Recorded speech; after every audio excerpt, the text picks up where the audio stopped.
Cawapres nomor urut 3 Mahfud MD tidak ambil pusing atas laporan yang dilayangkan kepada dirinya. Mahfud dilaporkan ke Bawaslu karena diduga hina Capres 02 Gibran Rakabuming dengan menyebut gila dan recehan saat debat.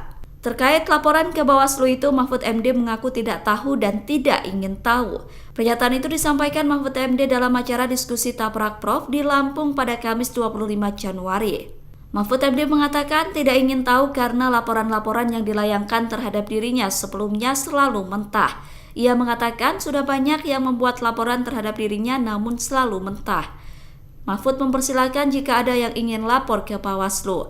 Adapun laporan terhadap Mahfud MD dilakukan oleh advokat pengawas pemilu atau Awaslu. Sebelumnya Awaslu juga melaporkan Anies Baswedan karena diduga menyerang Prabowo Subianto pada debat Capres. Sama seperti Anies, Mahfud MD juga dituding melanggar aturan soal larangan peserta pemilu menghina seseorang. Download Tribun X sekarang, menghadirkan lokal menjadi Indonesia.